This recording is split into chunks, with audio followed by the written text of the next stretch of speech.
In 1992, German scientists discovered traces of hashish, tobacco, and cocaine in the hair, skin, and bones of mummies being studied. It would seem that nothing special, but before this discovery, the ancestor of tobacco and cocaine was considered exclusively the New World. How could this happen? Critics have floated offensive theories about drug-addicted archaeologists and fake mummies. But German scientists are not the type to give up easily. The criticism only inflamed their research enthusiasm, and they conducted an independent examination of hundreds of ancient mummies for drug artifacts and found traces of nicotine and cocaine in a third of the samples studied.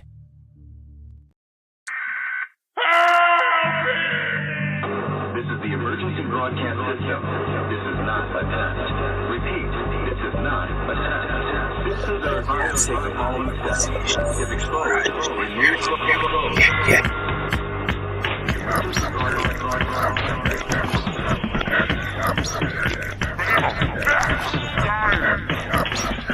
Podcast for the curious mind. I don't know what that means. Broadcasting live from a Chinese-made microphone high atop Sioux Nation.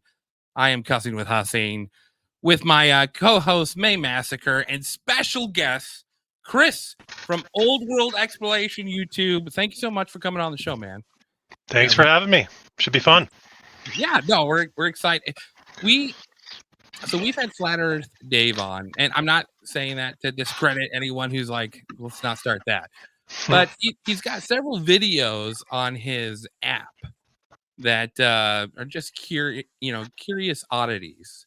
And I stumbled across a couple of your videos he had linked to, and a couple of other people. And it was like there was one conglomerate that was like 6 hours long. And I think like 2.5 hours I tapped out, and I just didn't tackle it for 2 years. Oh, come on. 6 hours, it should be easy. Like I can't do it.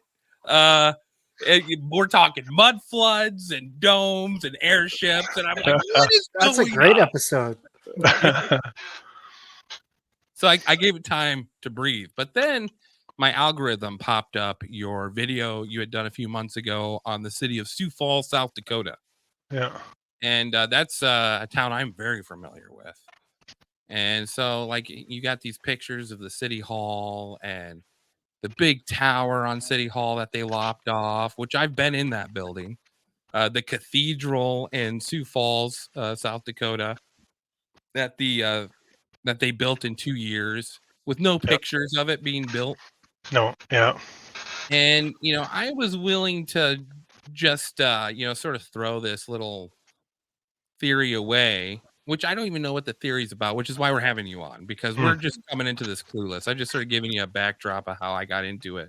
Yeah. But, like the thing that got me was when you discussed the population. Oh, yeah. Yeah. Okay.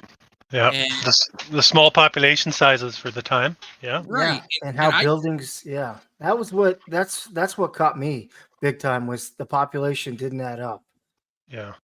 I just saw. Yeah.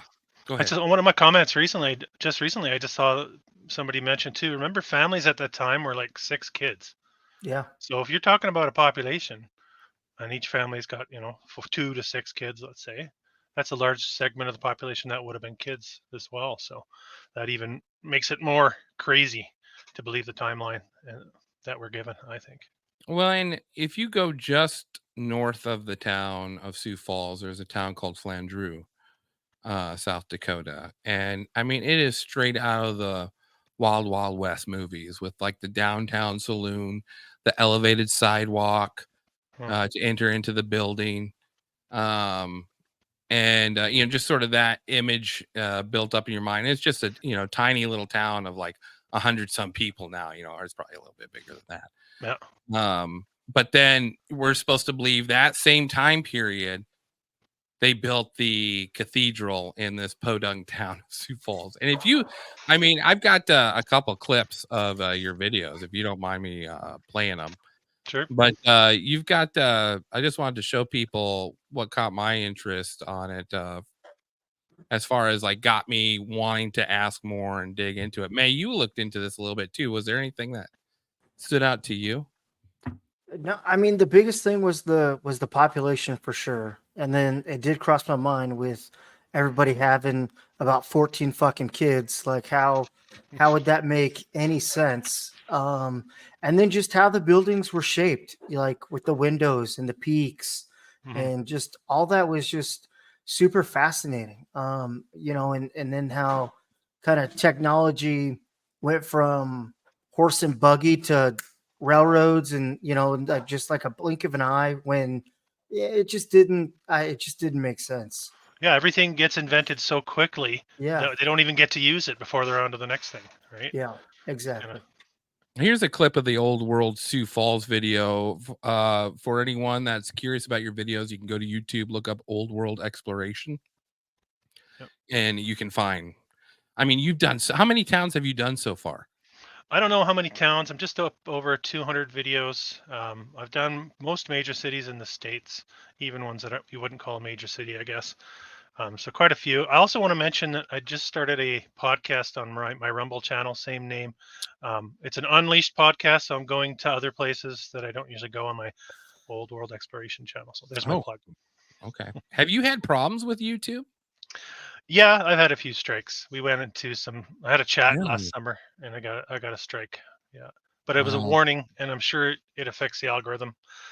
I assume, right? yeah. Yeah. Huh. That's interesting. Yeah, and we'll talk about a couple other people doing research on older buildings, getting in problems with YouTube and their algorithm, and I think it's very interesting why that's an issue. But here's the clip I wanted to show from Old World. Give me a second here. I'll pull it up here. I think it's a 14-minute mark. We're talking about some of these buildings all across. Some of these I've been into because I'm an electrician by trade, and do some service work in some of those old churches on Phillips. And I mean, there is some weird rooms in the basement. Hmm. It's a you go down in that basement and it just feels like you're stepping into a whole different era. I remember in this one church, it was cut into the rock of the foundation with a tiny little door, Hmm. and it said, "This is holy ground. Remove your shoes before entering." So just weird stuff like that. Here's this. This is the probably the most beautiful building in Sioux Falls is the Catholic Church. It's all speculation. All of what we're doing on this channel is speculation. We're trying to connect dots that Perfect. fairly far apart. Sometimes hard to make those connections, but I do like to provide you with the visuals. We have a cathedral, of course. I mean, and this was built in 2 years. Come on, Sioux Falls. Come on. It's ridiculous. I mean, you're in the industry. I'm a carpenter by trade. It's absurd. I think when you're in the industry and you could see how they put these things together. To me, Well, that's why I got into this. when did this how did you come across this or begin to start noticing buildings in this light that they're from an older time? Yeah, it was about 3 years ago, just over 3 years ago. It was a year into the pandemic. Everyone had time to browse and all that kind of stuff. I was pretty hardcore conspiracy researcher for 20 years previous, but I didn't see this one. This one sort of caught me off guard. I started checking out like John Levi's videos. Do you know John Levi? If you don't, you should check his stuff out. Michelle Gibson as well. Yeah, I've seen you do a couple shows with her, and I've listened to one of them. Yeah. And really interesting takes from her. So for me, it was like I really started looking at these old buildings I'd never seen before. These 5, 6, 7, 20-story structures with domes on top in the States. If I would have ever thought they would have existed, I would have thought they would have existed in Europe. That's how I grew up understanding the world and architecture itself.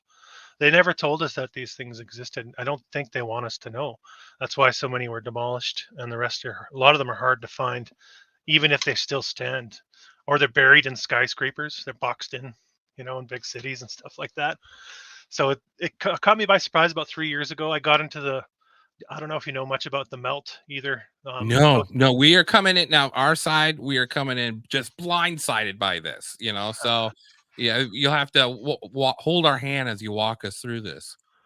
Well, there's a lot of visual evidence to suggest that there was some sort of high heat cataclysm here. There's quite a few good researchers that do work in there. I won't plug everybody because it might take all night, but No. yeah, on my channel, I do have links to people that do this kind of work, and there's a lot of evidence to suggest that there was a massive cataclysm here, which kind of flows in with the mud flood, which a lot of people don't like that term. It's funny because it's become this sort of offshoot research community that gets a little fussy about words like Tartaria or mud flood, or I don't know if you heard those terms as well, right? But Tartaria, yeah, Tartaria. And I've got a couple videos to go into how Tartaria is explained to someone like me. Just Googling and looking online. But there is a couple of interesting things I thought. There's one video here, just a short little reel for anyone who wants a little background. President Vladimir Putin in 2013 made Tartaria maps public, and in 2017 he also gave a map created by William Blah of Tartaria to the former president of Tatarstan, also known as Tartaria. So how did William Blah have such a clear picture of this country if it didn't exist?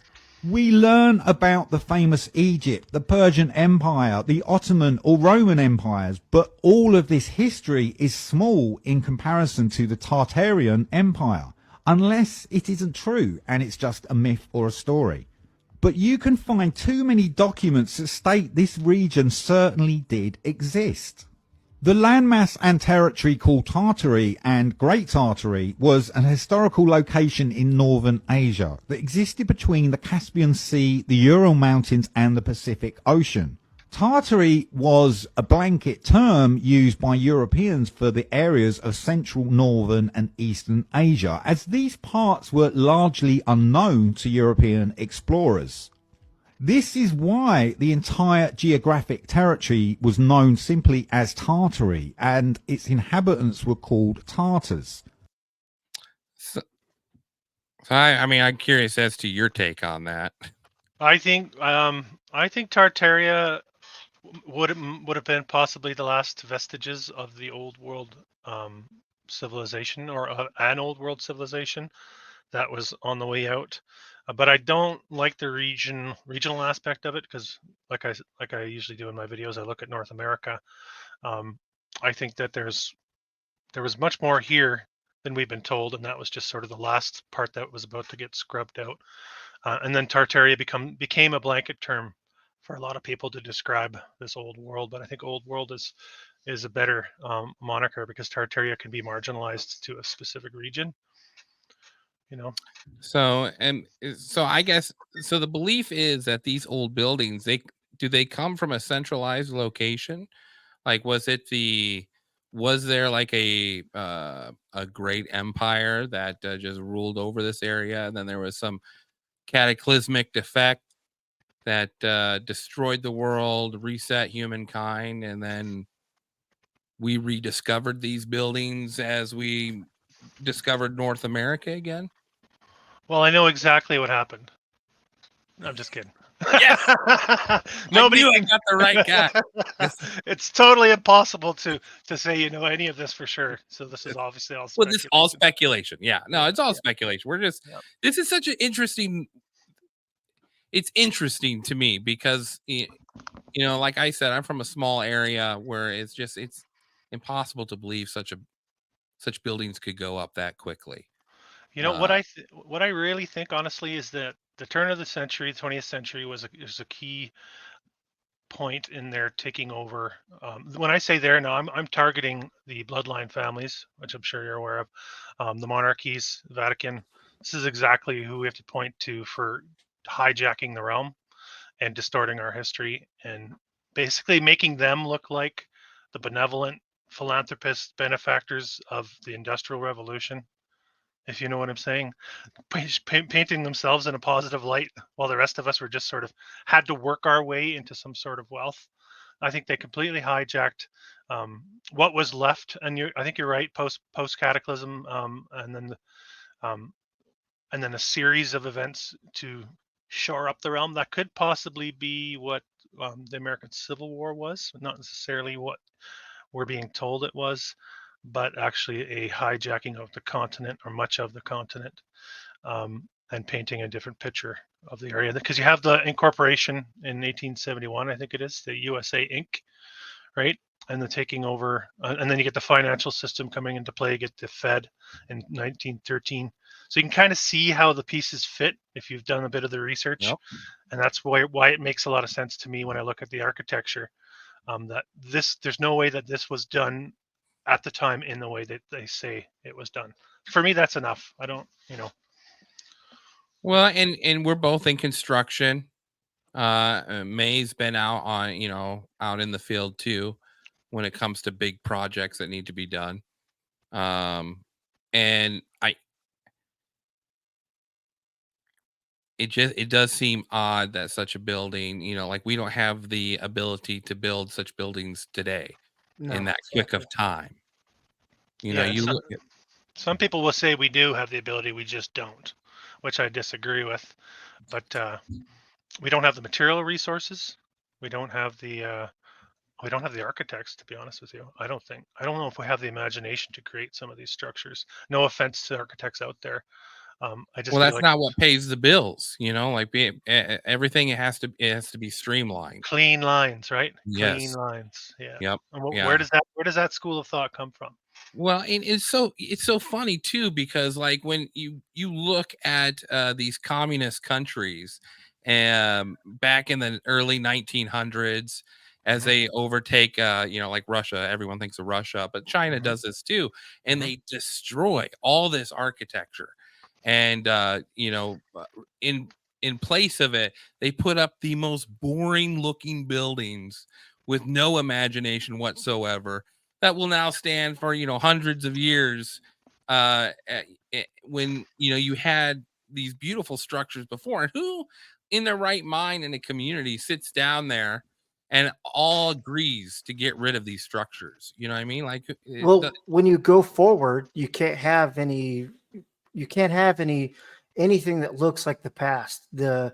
The what rings in the halls of success and everything else. No, like they have to destroy all of that and set the tone for what is about to be the next 100, 200, 500 years. Like it has to be, it can't be something to look at because they're there, under these dictatorships and all this communism stuff. So it's one rule, one mindset. If you put in beautiful architecture and buildings and whatnot, you get people not with the tunnel vision. Does that make sense? That's how I think about it. Yeah. It's you make it ugly, you make it straight lined, you make it so your blinders stay on. You don't go outside of your thoughts and whatnot because you're not allowed to. So knock it all down, tear it all down. So they're trying to treat us into like more of a Borg type society, Yes. which is what we've become, right? Yeah. Like it's called brutalist architecture. That what you're talking about, right? It is brutal, and there's a reason for it, right? I don't think there was anyone in Stalinist Russia that was of sound mind, and if they were hiding it because if they expressed it, they were killed, right? So do, like, and do, they partitioned off the entire world and destroyed its architecture. In World War II, don't forget, right? do Destroyed it. you yeah, Dresden. We had an episode on firebombing, the firebombing of Dresden, and that didn't even come into play. I just knew that it was it was like the San Francisco of Germany. Just a Mhm. very beautiful city, very old. Yeah. I didn't think about the architecture. I know the square, the center there. They tried to rebuild the main church. But when you look at the old photos of Dresden, it was absolutely beautiful, Mhm. and it was all completely destroyed in firebombing. And I heard someone, it might have been one of your videos on timelines. I think maybe you mentioned it on the Mhm. side, the bombing of Dresden, and same thing with just firebombing in general of some of these cities and along the war by both sides. Yeah, Um, and like for with the purpose of destroying its architecture, I've heard that as well. People who said their grandpa had told them that their mission was to destroy the architecture in that city or that town or whatever they were meant to attack, right? Well, wasn't the Nazis? Hitler ordered the destruction of the Eiffel Tower, you know, Is that right? and supposedly the soldiers were like, it's just too beautiful. We don't want to destroy it. Now I don't know Eiffel Tower if that falls in the timeline of old world Yeah, for architecture. sure. Supposedly, it was originally built for the World's Fair in Paris, which I don't think is true. I think the construction photos are faked, but I don't know for sure.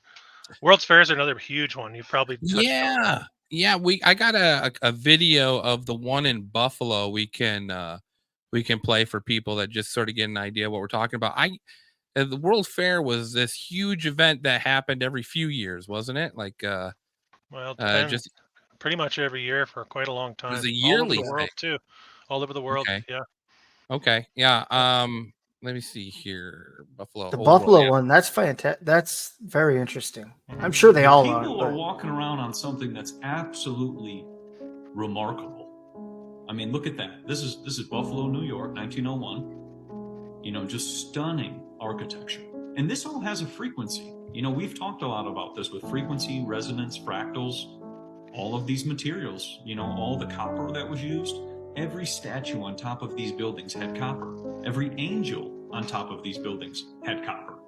You know, and then you start to wonder, well, copper's only 1% of the soil. Where were they getting it all from? The Statue of Liberty was straight out of copper. I mean, copper was used so much. So Buffalo, New York, look at that fountain right there, you know, right in the middle. Just, you know, keeping the water intact. And then this is New York, Buffalo, New York, 1901. You know, this was the sustainable buildings that people were, you know, temporarily building. That's what they were telling us. You got right there. There's more water. And see how the society who was building these, because I don't believe that, you know, they were horse and wagon time at that time, but the society who was building this, look at how much they cherished water. I mean, there's so much water and fountains and all of this. And then you go to the next one, which you have a Coliseum in Buffalo, Yeah, New this York. building. You know, a picture I don't think many people have seen, which is interesting. You know, do you have this, and that can be energy. Is this the World's Fair? This is the World's Fair, Yeah. yes. Okay. This is the picture, and then let me just. Yeah, that's just you one could of the probably blame the Buffalo Bills for that because they wanted to tear all that down. So all those terrible seasons of losing, the fans didn't have anywhere else to go. They're like, we can't have this beautiful structure here. We got to They do- cram well- everybody into this shitty stadium.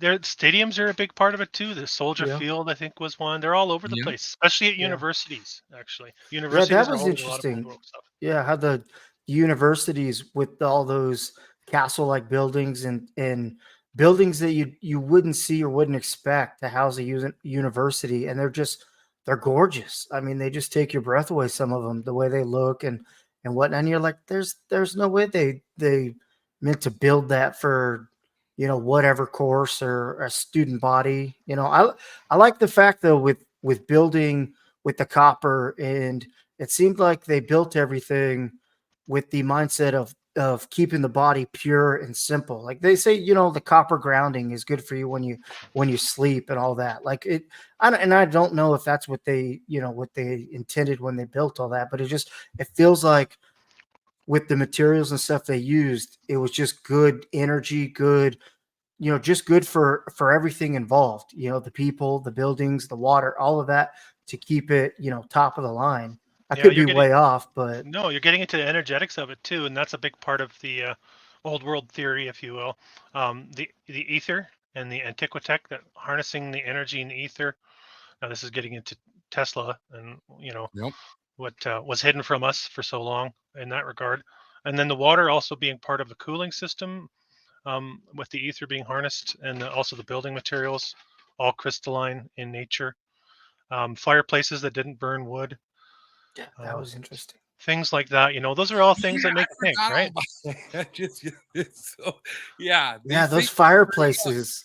They're like Yeah. too crazy to ever think you'd put a piece of wood in there and set it on fire. They look too amazing, right? Some of them. Yeah. Now we got if you want to call in and talk with Chris and the Fan and Facts crew, I have provided the link in the comments. Just take a look. Just all we ask is you remain respectful when you bring up any questions you have. And we're not going to let you like talk for 30 minutes either. So, those rules too. But we do have a first caller, Jake Weiland. How's it going, Jake? Hey guys, how you doing? Good. Thanks Can for you hear me all right? Yeah, we can Oh hear you. yeah. Good. Probably better than some of our audio. Jake, I like what's your these. question? Oh, hey, Chris, I just want to thank you for, all your work, all your research. Cheers. I've kind of found you a little bit more recently, but the wife and I watch John Levi Yeah. every Sunday, and Yeah. I appreciate it. It seems like some of these videos are starting to kind of have a cadence of Sundays. I noticed. It's just kind of, I don't You know got if to that be in was a relaxed mood, right? You got to be in a bit of a Yeah. relaxed mood to get into it. Yeah. yeah. When So- did you discover this, Jake? Like when did you and your wife come across this? Yeah, you this- you said I couldn't talk for 30 minutes. No, for me, this is kind of my journey, but my wife it's been really interesting because for most people this is going to be like completely incomprehensible this topic. Yeah. Tell me about it. Whew. Yeah, and it just In my it day to just day, my depends. personal life, there's a lot. Most people that don't even know I do this, in my personal life. Yeah. Well, and you can't help once you know this, when you go anywhere, you just are sort of looking, you find yourself looking at all the architecture. What do you have there? John's What is book. that book? It's John's Oh, book. nice. Okay, well, I'm gonna have to look up this John Levi guy. I wish the like photos didn't come out that well in this copy, but it doesn't matter because his videos have all of it in there too. But yeah, please check. John is such. I really hope I get to meet John someday. It was funny, his video that he just put out today, he looked at the Rotunda West in Florida as well as Cape Coral, and I'm in that area, and so I've actually, John and I are like of one mind basically at this point. He literally talks about things that I think about almost in real time. And the thing about Cape Coral is it's like this massive grid of canals. It's like terraform. Totally. Yeah. Well, and where I live, which isn't Cape Coral, it's inland, is the same. And just I've never heard any explanation for why all the why it was all here. And I've looked, I like most of us who do this research, you spend a lot of time on Google Earth looking at satellite imagery, and like I've looked at it all, and I mean like as far back as it goes. And 1994 is not that long ago, and there was nothing here, nothing, but all the roads were here. Weird. Every road perfectly square, completely grid-like. It's just like what John was looking at today in his video. And so I know I'm kind of glazing John, but John is awesome, guys. Seriously. And I'm sure John would want me to say he's just a regular guy too. So let's not deify the man. I know he doesn't like that. I know he really doesn't like that. So no, but I'd have a great conversation with John. Sure, but so I guess I do have a question. Maybe this is I don't know how deep you guys go on some of this stuff, but I like the mystery that was kind of being talked about earlier. But we don't know fundamentally who this civilization was, or who this people was. There was I'll put my own input into this. There is a lot of uniformity to these structures. Yeah. Everywhere. And it doesn't matter if you're in India or in China or in the western states of the US. And so my question to Chris is, who do you think this people was, and where did they go? Because that's the fundamental question. Yeah, it's a good question too. And you can get pretty deep with the answer as well. A lot of biblical research are going into the little season. I don't know if you heard much about that, which that time after the apocalypse in the Bible where Satan gets released and has his day. So a lot of Christians are jumping on that bandwagon, which I'm not ruling that out or throwing that out. I think I'm Christian, but I'm not familiar with that. But it might be just some eschatology that you're describing another way. Are you talking about when after Christ has his 1,000-year reign? Absolutely. And then after that, Satan is released back onto the world, and that's when the testing comes, and the goats are separated from the sheep, and then the true removal of evil people take place, and the rest. The little seasons thing is very interesting. I stumbled upon that in TikTok and YouTube while I was looking into this, and I was blown away. I knew nothing about that, and that was Okay. well worth a watch. Yeah, so that's a form of eschatology. I think it's a form of millennialism, right? Like that's what you're fundamentally talking about. And I just have another question. Like, so anyone who's looked at this closely, which I know Chris has, I know you have, man, and I've watched almost all of your content at this point too. The timeline is clearly there's something wrong about it. There's some time getting added in places, and then there's some time getting removed in others, seemingly. And so my question is, it could be to everyone, but it's like, is it possible that there's only been 1,000 years since Christ? Has that ever crossed your mind, just out of curiosity? Like, is it possible that it's that? Yeah, no, I've heard that, and they've inserted the timeline. Some scholars have gotten into that. I think Fomenko was a Russian mathematician who analyzed history in European history and found that they were recycling patterns with the timelines. I mean, when you think about it and you look at, for instance, the monarchies, Louis the 14th, like how many Louis do you need before you change the name, right? It's not very imaginative the way that they Napoleon the Third, their timeline is almost identical. The things that happen in their lives are almost identical. You can do a deep dive on that. Copy and paste. Yeah. Yeah, it's pretty sloppy, right? And I think there must have been a time crunch. There's the whole Jesuit aspect of it too, and what we call the exploration, the explorers, the fur traders, and all that kind of stuff. Yeah. If I may quickly say, I am a Christian myself, but there's a real problem here. I'm in a bit of an internal battle right now because something has to be said about the cathedrals in North America. Why did they all belong to the church? Why are almost all of them churches? Or and like, again, if you understand the problem with the architecture, those problems exist everywhere, but like they really, really exist here in North America. And you guys, it sounds. Yeah. Is it because the churches that established themselves were the blackmail leaders of society, so they just bargained for the best building in each town? Could it be something as simple as that? You're just like, hey, man, the founders, right? They founded everything. So I think that at the surface level, organizations like the Masons and the Vatican, or if you want to split off all the denominations, the Episcopalians and the Baptists. Yeah, to be fair, some of the like other types of denominational churches are just the same building. So it's all, that's just, I think it's just window dressing. And when you get down to it, it's there's a core entity involved. I mean, you could see in it, we lived through it for the last 3-4 years, the attempt to wring us by our necks, basically, and I think that has actually been a trigger for people to say, hold on a second, if we're going to lie about that, what else are they lying about, right? And you start digging up history, and it's like, that's bullshit. Jake, some great questions, man. Thanks so much for calling in. We really appreciate it. Nice talking to you, Jake. Yeah, likewise, guys. Yeah, thanks, Jake. Jake Weiland with some great questions there. There's just school is such a bamboozle. I'm telling you, like, it's Rockefeller, man. But that's what it is that, like you said, the bloodlines took over, claimed dibs on what needed to be claimed on, and just said, oh, we did this. We are the almighty and everything else.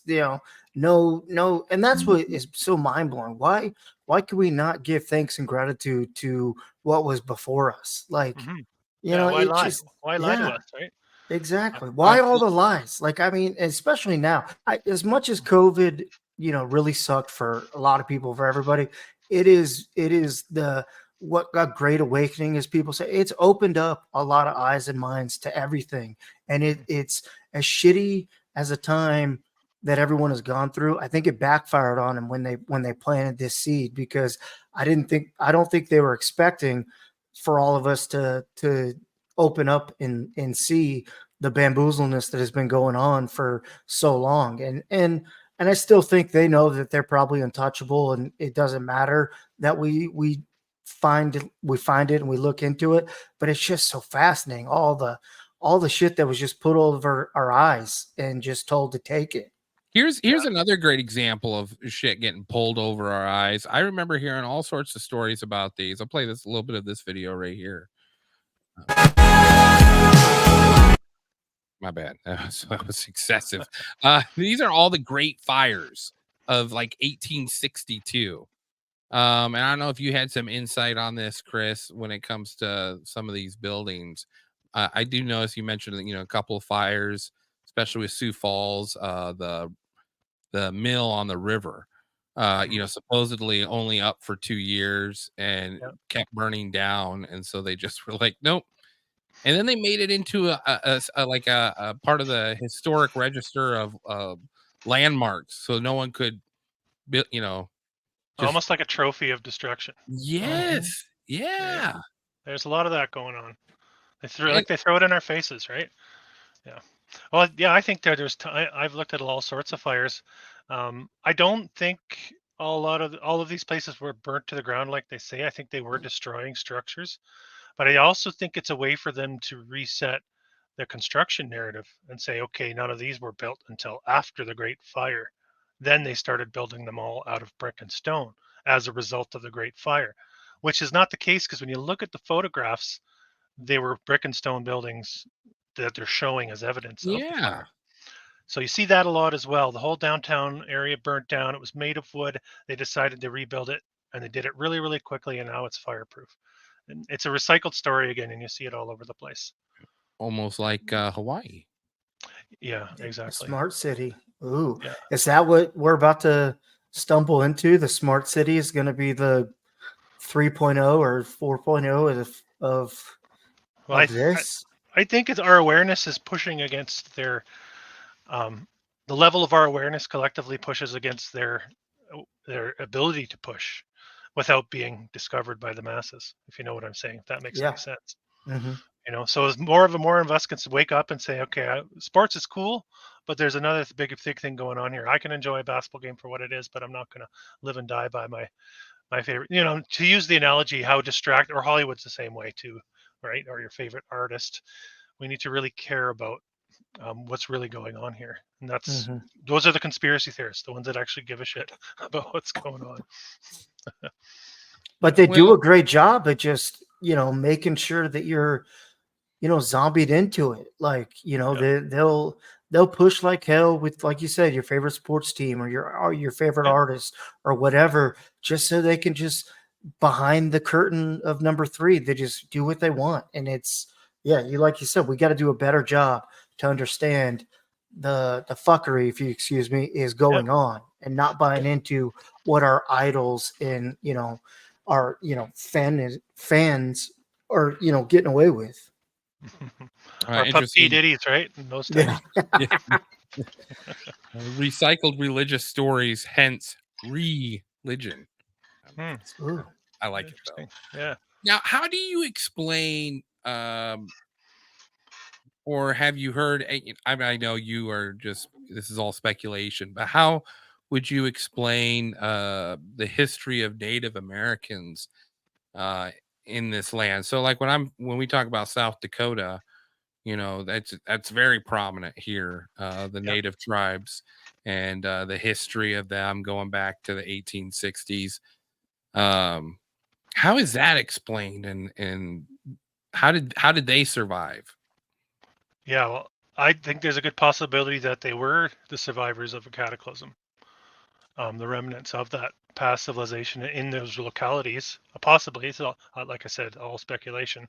I think our impression of their culture was imprinted on us through those World's Fairs. Actually, if you ever heard of the human zoos at the World's Fairs, how they were painting the pictures of the Aboriginal peoples all over the world, actually.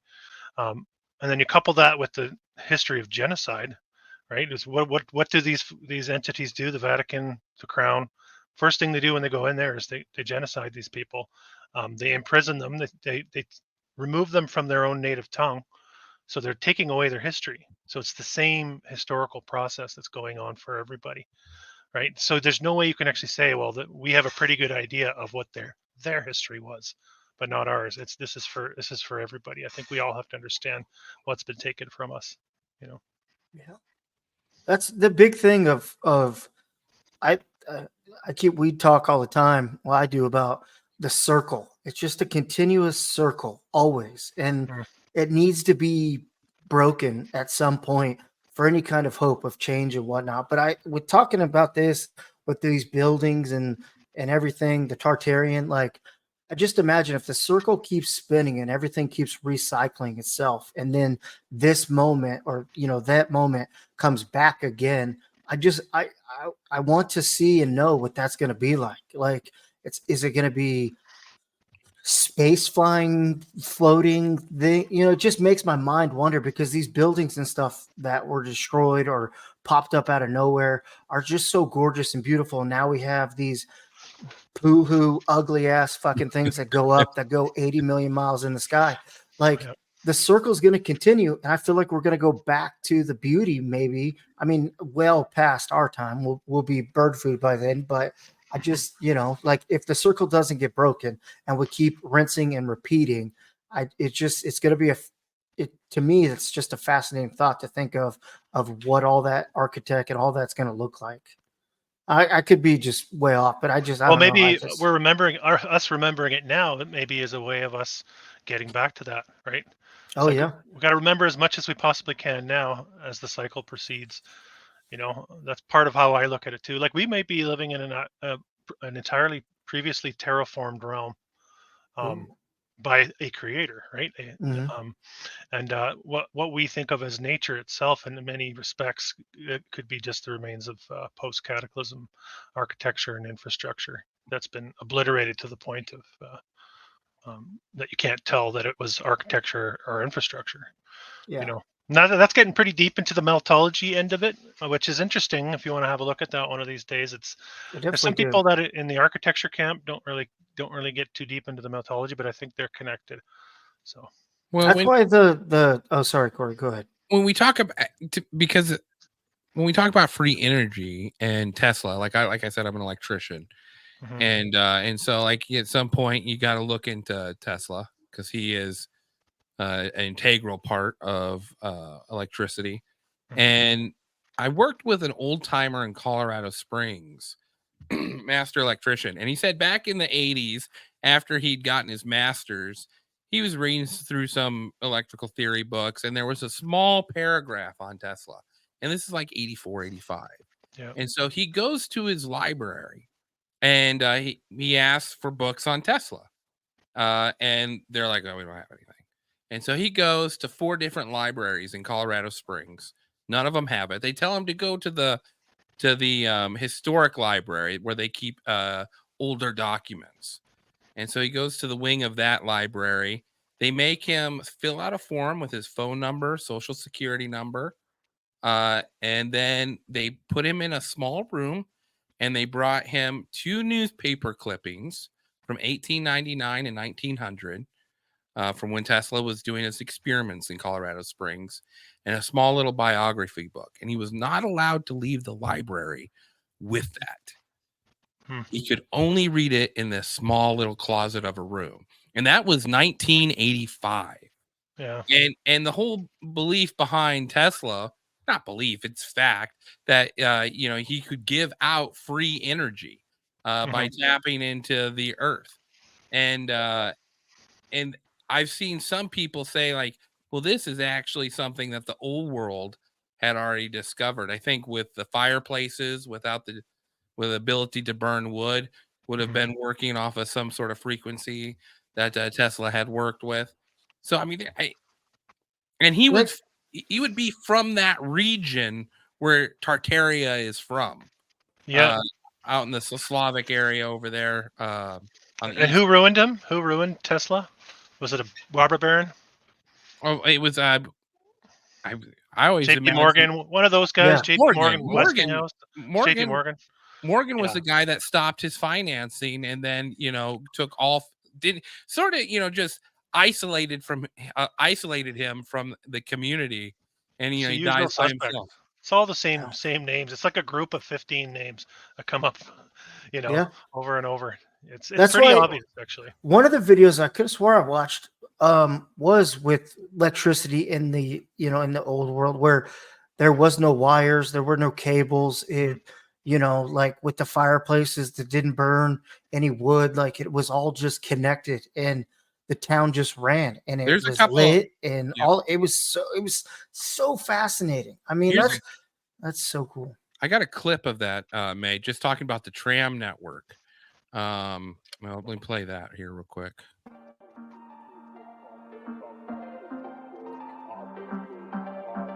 This is San Francisco, Paris. I think this is all like 1904 time period. Moving sidewalks. Yeah, moving sidewalks. All right, we get excited there. It's just showing all these different countries with these, similar architecture everywhere. Yeah, let's talk about the trams though, like because Yes. I always thought they were San Francisco and maybe some of the other major cities had them. I didn't realize once I started doing this research that we're going to find them in every town and city I look at in North America, and abroad, of course. They're everywhere. It almost doesn't matter how big the town is. It could be 2,000 people, but they got brick paved streets. Sioux with tram Falls cars. had one. Sioux Falls. I had no clue. Yeah. Clue we had one. So why bury that is the next question. Why bury the fact that existed? Right? You could make a little park and have a monument or whatever, and some places do, but they don't want us to know that this was as widespread as it was. I think it's part of the infrastructure of the old world, right? That's how I look at that anyway. And then same with the canals, a lot of bridges. The infrastructure on some of the old bridges make no sense at all to think, and some of the old train stations. I don't know if you've seen those. I did a video on train stations in North America. Yeah. They're castles. They'll blow your mind. Absolutely. I mean, especially my early videos aren't great. I'm not a master video maker. You probably noticed. I'm just a guy. But the visuals, man, like some of the pictures, some of the old train stations are unreal. But why go 5 steps forward, bury it, and go 18 steps backwards? Like that makes okay. So that makes no sense. Me, I'm just gonna play. I'm gonna play in the make believe world here. All right, because I do know something about this short season, and the more I think about it, the more interesting I find the correlation. And but the belief that the reign of Christ has already taken place, the 1,000-year rule ended, and now the devil is let on the loose to sift between the good and evil. Wouldn't you want to destroy the evidence of the perfect society that had lived before it? I mean, if you're going to establish, these institutions that are inherently wicked. I mean, we've researched this. We've Bohemia Grove, the Catholic Church, which is one of the oldest Christian institutions, the Romans, the Greeks, the Egyptians. Epstein Island is a perfect example of this in the monarchy. Wouldn't you want to make sure that, especially they got rid of Nikola Tesla and any information about him. There was a park named after him in Colorado Springs, and they changed the name of the park where he had done his experiments. I did a video on Colorado Springs, by the way, just FYI. Oh, I'll have to look at that. I'll have to look at I haven't. Anything not interesting there? Because that would have been around that time period. Yeah. The old high school there is ridiculous. Ridiculous. It's long gone now, right? Really? A couple hotels too. The Antler Hotel, Antler Inn or something. Yeah. Yes. Yeah. I've been in the basement of the Antler Hotel. Okay. I did a couple service calls there, and that is it is ancient. You feel like you're in a different world when you go down there. And there is cutouts for windows and that have been bricked off and underground. So forth. That's what I want to know about with the mudslides or whatever, and you see like what seems to be basement. Is there more like just buried or is that flush, and as they've uncovered it and whatnot, like I guess I'm trying to figure out how to explain this, but like when you're supposedly in that basement, like is there more levels down? Because a lot of these buildings look like, even here in Sioux Falls, that could be bigger windows. Look at some of these buildings, and you're just like, there's, Rochester, Minnesota. I don't know if you've ever done any thing on that town, but I used to go there every year, and the underground system there, it's full of streets and tunnels, that full buildings and shops and stuff, all built underneath the city of Rochester, Minnesota. Wow. I know they have the Mayo building there, Yep, the Mayo yep. Clinic. That's the only one I'm familiar with there. Yep. We do have another caller here, Charlie Moan. I think I pronounced that right. Charlie Moan, Moen, just like Moen. Yeah. Okay, right. You're not moaning over there. You're No, moaning. I'm not yet. This is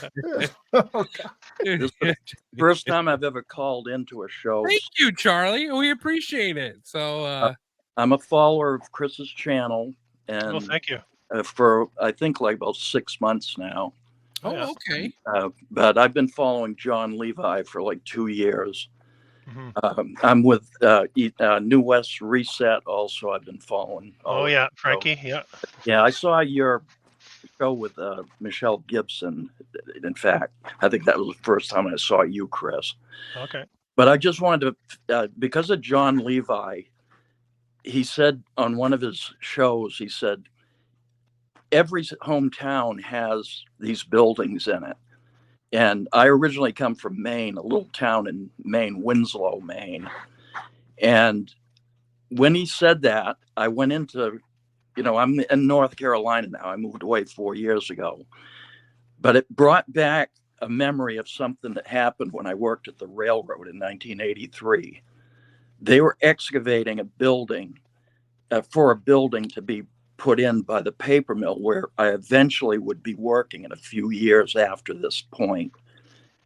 And my cousin was a foreman on the job, and I was actually being laid off that month, but they had excavated to put the foundation in, and they dug up a cobblestone street that was underneath the ground, like 15, 20 feet down. Really? Oh, wow. And then just recently, a couple months ago, I went into some more research. I've been, downloading pictures from the main archives, old pictures of floods and all.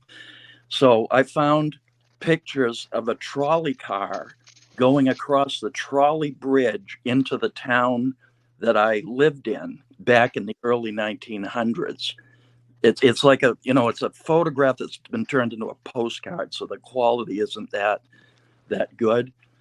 But I find out by doing all this digging, I find out that there was a walking steel bridge. It was like a toll bridge that goes from that town over to the next city across the river. And this is all next to the paper mill. I find out that in 1900, they showed a picture of that walking bridge. And it was like, here again, a postcard, so the quality wasn't that great. And when you zoomed in on the picture, you could see that they were constructing a 3-story building along the riverbank next to that bridge. But in 1902, I saw another post that said that bridge was wiped out in the flood of 1902. And I'm saying, what else was buried in that flood of 1902? That cobblestone street.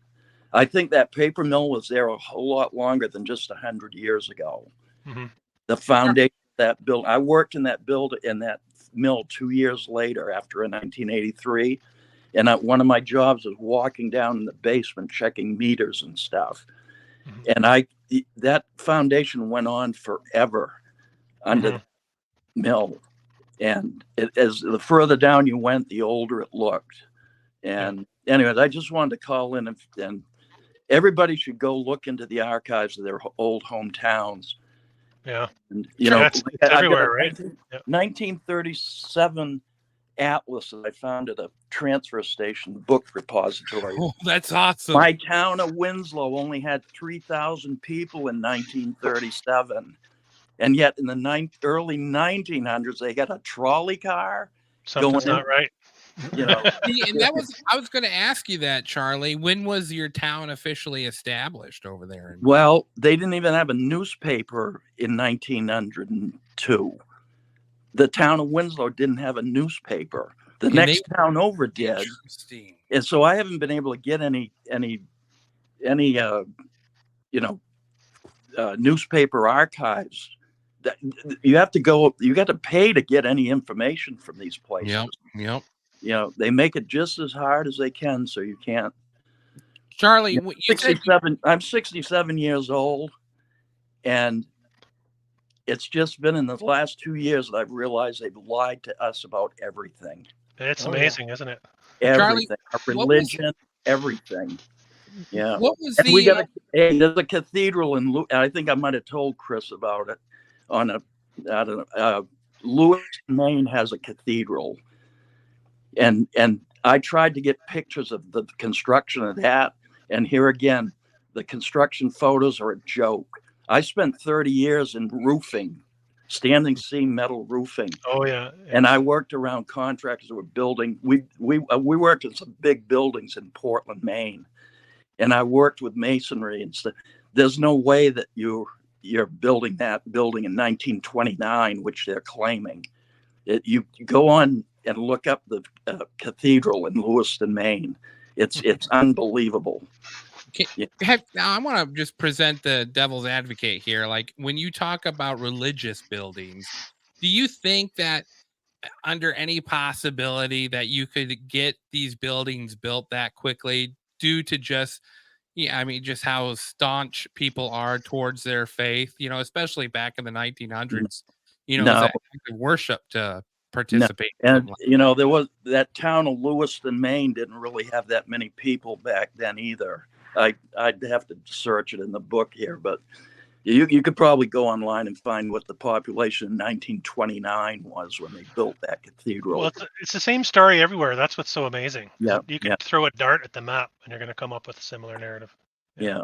Well, I'm going to let you guys go. Charlie, thank you so much. Yeah, thank you, Charlie. It's the first time I've ever got onto a live thing. We're honored to have you. You're our Yeah. second to first caller. So I'm gonna subscribe to your channel too. hey, thank you. Oh, I yeah. appreciate it. Yeah. Thanks so much, Charlie Moen. We and anything you guys want to say about what Charlie said there that stood out to you? Well, I just wanted to make the point that it's those type of stories, like individual testimonies of people in different areas that don't know each other, that can bring, like your story too, about where you've worked. I think people are seeing it more and more, and as you're walking down your streets, everyone's got a story to tell from their different areas. So I think putting this together like this is important to do, and we need, I guess, more areas to do that as well, because you could just flood the narrative with testimonials, right? Like, that building's got 3 basements, whatever. That there's no way that cathedral was built in 8 months. You just got to keep throwing stories at it, because I can do one town. I can do Sioux Falls? Yep, Sioux Falls. Yep, I could do Right Sioux next to Falls. Sioux City. yeah, that's confusing. Yeah. But I could do that one, and people say, well, Sioux Falls had this many people. They had some rich people, and that's the end of the story. But when I start to do more cities, you start to realize, okay, it's everywhere. So usually when I tell somebody who makes a comment on my videos that this town was especially industrious, I say, no, they weren't. Look at my other videos. It was everywhere, So we got Jake in here for another question. Jake, what's your question you got here? No, I just put it in chat. I didn't even need to come back in, but I did just. Charlie was awesome, and I would just say Charlie was awesome. I've done the same research on my hometown, northern Wisconsin, 600 people, smaller than most people will ever know or experience, and peaked at supposedly 1,000 people at about the turn of the century. It was a logging community. The founder came up a railroad, right? We're talking about late 1800s, comes up a railroad, jumps off, and then suddenly this town pops out of nowhere. This town, again, hasn't had a building built in 40 years, guys. Nothing happens here. And there were 3, there sadly only 1 or 2, but there were at least 3 red brick buildings whose, when you go into the entrance of them, you are met by an immediate half flight up or down in stairs. Now think about that. Who builds that way? Nobody builds that way. It doesn't make any sense. My school, when you walked in, the old 38 building is what it was called. It was a 4-story brick building. Okay, red brick building, ornate brickwork, masonry. When you walked in the entrance, you had to go down or up. You weren't on the first floor.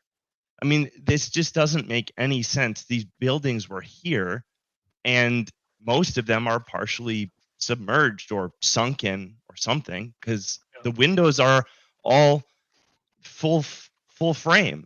They go to the underground, which also doesn't make any sense. You never build that way. We don't build that way. And I've never heard anyone give me a good argument as to why they would have built that way then. Well, and you see all these bricked up entrances, or in some of these buildings, or some buildings, they turn them into bars and stuff. And in my mind, the explanation had always been like, well, in Rome, they find this all the time, and so they just built on top of stuff until, and so I just didn't even, that was the explanation given to me, and then I paid no more heed to it. But then you start looking, it's like, okay, I can understand Rome, thousands of years, things get forgotten, lost, broken down. But San Francisco, that's not even that old. North America is key.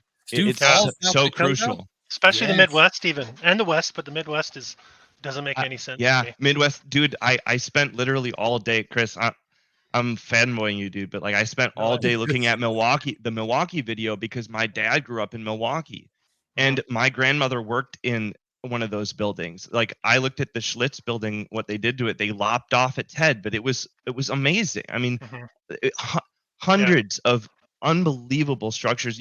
I was Google street walking the streets of, they took what was Grand Ave, they turned it into Wisconsin Ave by consolidating multiple streets, and you still have a succession of 3 cathedrals there. And in the middle of the street, there's an obelisk, and the obelisk used to have a golden eagle on top of it, or something that looks like a golden eagle, probably a phoenix. And now it's not there anymore. The ball is still there, the concrete ball, but the eagle is gone. All great points. I wanted to go in. Anything else, Jake? Did you have anything else? No. Chris, what do you think about that, though? Like, have you thought about those things before? Oh, definitely. I think a lot of these, if there's a grid, like you were talking about from Florida earlier, there's a predetermined grid, and I think post-cataclysm, digging out of the old world and reestablishing of these cities, and then the Masonic organizations and the religious organizations take a stranglehold on society itself, right? And then that's how they reset us. And a couple wars, bing, bang, boom, we're a bunch of idiots. Great points brought up, Jake. If you think of something, I'll chill in the lobby, guys. I didn't even need to come back in, but awesome. I love everyone. We love you too, Jake. We love you too. He's a beauty. Well, it's amazing, because like this is all very new to us. So, it's amazing to see we're up to like 170 people watching the live stream right now. Cool. And it's all because of you, old world, so thanks for letting us right off your back. Appreciate that. What do you think? What do you guys think of the energy behind this research? Do you find that there's like a fire behind it? There's a sincerity behind it. That's what I've noticed, is like people are very, it's not a bunch of, it's not an emotional plea. I mean, people aren't having this emotional outburst trying to convince you of this theory. It's just like, hey man, look at this building. Isn't that weird? Look at this. And I think it appeals to people like us who are in the construction business, know how long it takes to get a goddamn building built. And that's with today's equipment. And we're in this whole time, we, since we were 6 years old, we were told, hey, this was built in 1902 by, the 32 people that lived here. Yep. And it was quarried from this quarry place, and moving on. And then you're like 6 years old, and you're like, oh, Jesus, in 1902 is a long time ago. You don't think about power tools. You don't think about vehicles. You don't think about all of the logistics. Everything was built off a horse's back. Like, it's just, there's no way. Like, it's fascinating, because to throw Dave in with the 32 or 33 worlds, the whole, like ice wall thing, like it's those other worlds, like, are they, I just want to know, like, I think it'd be fascinating to think like one of those out there is still filled with the beautiful buildings and Maybe they just all are. all Maybe yeah, ours. Maybe it's just ours that isn't. Maybe we're just right. trapped in a little. Maybe we're sectioned off like the Simpsons. Remember that Yeah, episode of the like Simpsons? Elon, I need you to figure out a way to get me over there because I just want to go check him out. Because like when Corey told me this, I got so excited because I've always liked the buildings and just you drive through just towns and whatnot, and you're just like, man, that's beautiful. And then you go, and then it disappears, and then it comes back, and then it's it's there's just no way. And it's just to me, it's just been so fascinating the short week that I've had to look into this. Like I probably sent Corey 8 billion videos on all topics from the blimp things that were landing on top of these buildings to the kids, running the factories and the parents getting locked up in insane asylums.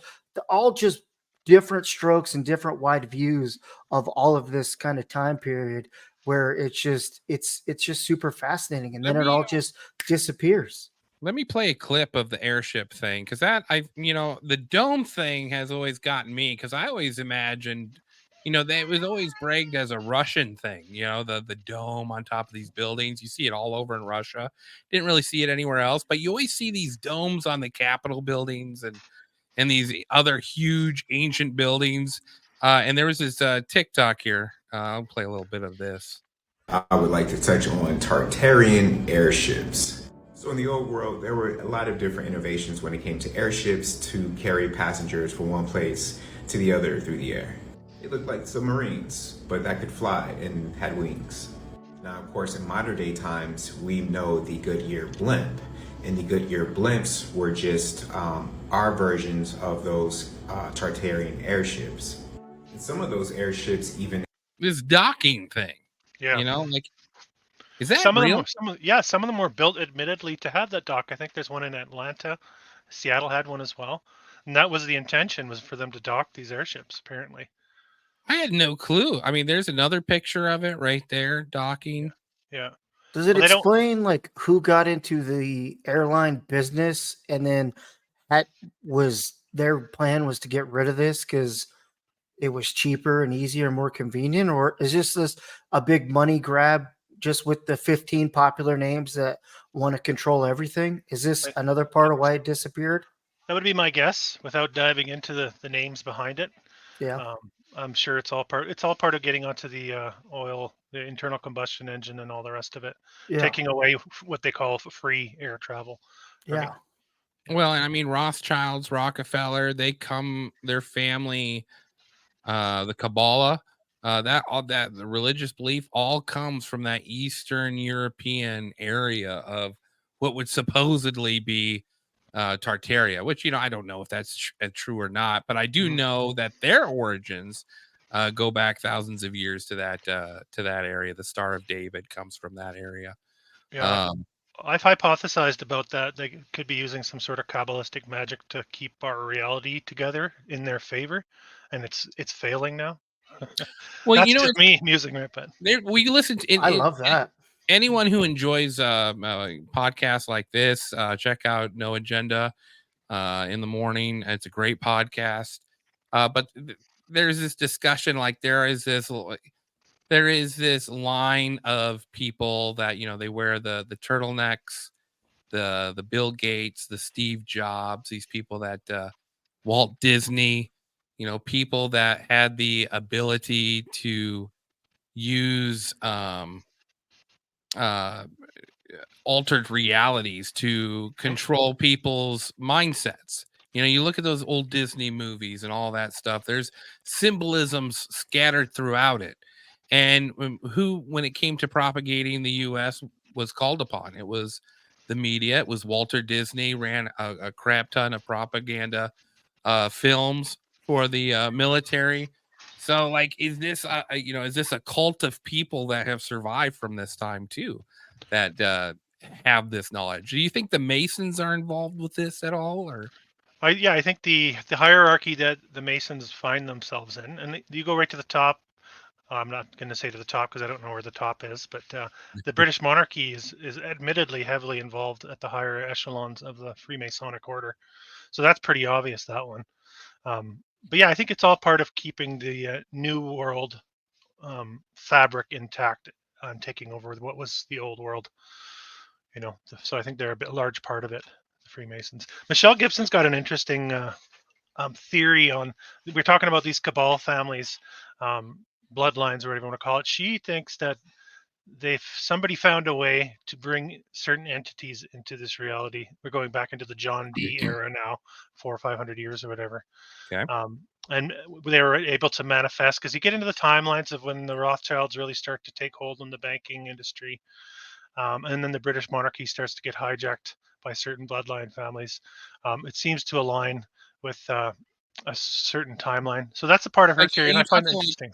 Like German Rosicrucianism, like during that period of time, dark magic is really sort of they start getting, something along those lines, that they start getting into but they start taking over the financial aspect of society. I think it's 1776. I don't know exactly. You'd have to dig into her work a bit on it. But I think it's interesting, because I think we are dealing with a dark entities that don't have our best interests. That's obvious. I mean, at this point. And I really think all we need to do is just admit they exist, and then they're done. Yeah.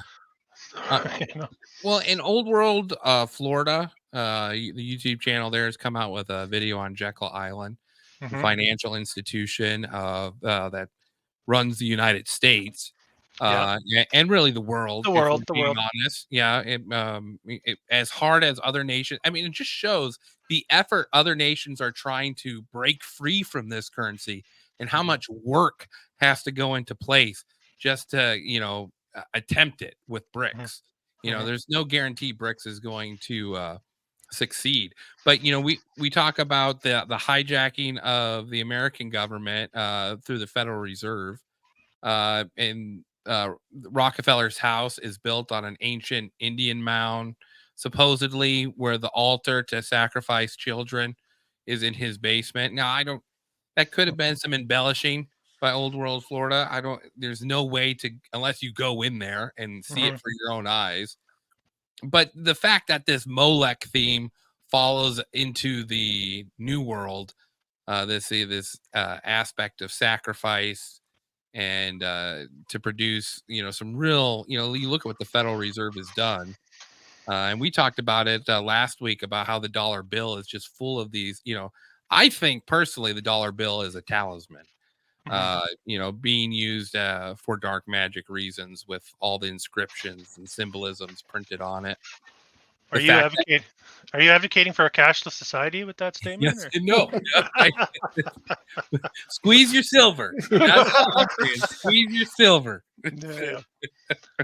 Yeah. No. The financial system is keeps us all in check, really. Right. That's Tracy Jones brings up a great comment. Rockefeller saw that no one was reading scripture, so he decided to take all the symptoms of the unseen spiritual battle, unclean spirits, and say they are now symptoms of mental illness. So, I mean, I think pharmaceuticals have contributed quite heavily towards mental illness in our country, especially to kids. But that's the whole idea: is you keep everyone busy.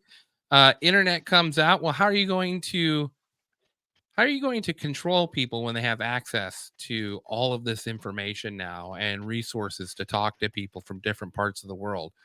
Well, you put them on meds, and you scatter their brains, and you prevent them from having energy to do research on matters like this. Jake makes a good point about you teach them fake history. You convince them everything has been explored. Yeah, and you just exactly. I mean, I couldn't have said it better. I mean, everything has already been solved. Nothing new, nothing shiny's coming. It's all here what it is. It's just gonna multiply. I talk about that a lot. That's what Darwin was there for. I think all of that is to make us think we come from monkeys, that there's no God, no creator. It's all just a random accident. So they had to falsify our timeline to keep us in this false impression of who and what we really are. And once we break their conditioning, which is what I think we're doing, we're off to the races. I think, we just need to wake up to it. We got a caller in, Travis. Travis going to make us all feel bad by doing this call shirtless. Travis. no, man. It's fine, man. I get it. You know, you want to show off. It's fine. No. I'm just, bro. Like, bro. So I'm a street dude from Atlanta. You know what I'm saying? Doggone, and like if you think about it, this is the last demographic you would think would be in the chat. You know what I'm saying? Doggone, bro. Like this is what I go to sleep on. I go to sleep on listening to all this history and looking up stuff. Like, bro. I purposely go and ride the train and the bus in Atlanta now and just go and put my hands on this old world stuff. You know what I'm saying? Like, Nice. Oh yeah. bro, it's amazing. Is it all over? Is it all over Atlanta? I don't know anything all about Atlanta. over? Hey, bro, the damn what that shit called? The World's Fairs. Yes, yeah. Man, bro, it's called Piedmont Park now. Piedmont, yeah. I did Atlanta. I did one on Atlanta. Man, hey, bro, I probably watch yours, bro. I go down there, I put my hands on that shit. I be like, oh my goodness. You feel something. It's like an energy, because I've done it in Nashville, like running around Nashville, like something just kept you. Like I swear, you just it's interesting. It's so interesting. And then doggone our state capital, like our state capital of course got the dome, doggone, but then that motherfucker gold is gold, and then it's a lady standing on top of it, like shit who that lady is, like who they praying to, you know what I'm saying? Like man, oh man. What would you say your biggest question, since we've got Chris here? What would be your question for Chris? I would say, I didn't really question. It's like really wild. It came to, it's like doggone. We done came to the conclusion. It's good and bad, and doggone whether I ain't religious, but I believe in good and bad. And doggone what I learned, do not fear the bad shit. Like whenever some bad shit happening, be like, you know what I'm saying? Make it smaller. Make it smaller. Yeah, make it 100%. Yeah, like because that's what evil feed off of. Yeah, they want you to panic and set it in. It's awesome, Travis. It's awesome. For real. Like that. And look, that's why I want to call in, because like shit, bro, I'm gonna keep it real, bro. Well, I ain't gonna say the N word, but I'm a. I'm glad you called in, man. Like this is I'm fascinated by. We've had someone from Maine, we had someone from Florida, now we got someone from Atlanta. Yes, sir. And like I said, all of the energy when people are talking about this is the same. It's just like something is not right. Something ain't right. Something is not right. Well, hey, give us a follow, Travis. Yes, sir. We appreciate you, bringing up the women viewership in this. Thank you so much, bro. I'm skinny as hell, bro. That's enough. It's enough. It's funny. Oh, thank Travis for calling in. Yeah, That's no, cool. I mean, I'm sure you're used to this everywhere you go. Was there anything about Atlanta that stood out to you the most? Oh, Atlanta was ridiculous. It was the stories, though. The Civil War, Sherman, was it General Sherman? Yep. Like torched his way across Georgia as he left Atlanta, destroying every city along the way, or something like that. It was like if he couldn't have it, then they couldn't have it too. No, I don't know. I was from Iowa, raised in Iowa, and it was the Iowa battalions that decimated Atlanta. Oh, okay. So whenever I have friends from Atlanta, I always bring that up to them. Yeah, because it strikes a nerve, right? Just like the Civil War reenactments that you guys do down there too. That's fucking weird. That's weird. I'm just saying. I like your thought on that, on the Civil War. Like, can you go into that a little bit? Because it's a total anchor point. It's a total trigger point in the timeline, the historical timeline, especially in North America. Canada becomes a country in 1867, which is right after your Civil War. We get the Great Fires in Boston and Chicago in 1871. All right, so this is all right in around that same timeline. I think it's 1872. You get USA incorporated.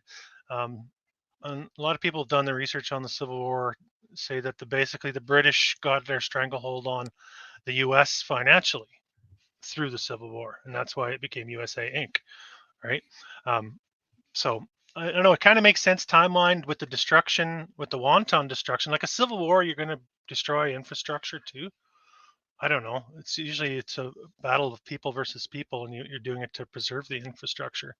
So Yeah, well, that's why I was wondering if there was inside missions of, you know, almost certain buildings, certain things that had to go. Like there was almost a list, I would and think each so. battalion or each company was responsible, for this and that. Because I'll have to rewatch it. But in Band of Brothers, I could have swore there was an episode on that on trying to protect certain buildings while they were over there fighting. And because they knew that the plan was to erase that, almost make it like it never existed, and trying to protect it so it stood, so people understood what was here at one time, and not all great times were lost, even though a terrible war is put its nasty claws in. But that's what I was wondering. That's interesting. Thank you for going into that. Have you ever looked into the country of India and some of their old structures? Oh yeah. So I wanted to play this clip. This is from Pravi Mahon, and let me see here, pull it up here real quick. But he talks about, and this is just one example of many, but this one temple. And what's interesting about those temples is almost all of the faces have either been chopped off or scrubbed out. And they would have been discovered around this 1850 to 1900 time period. Like everything else.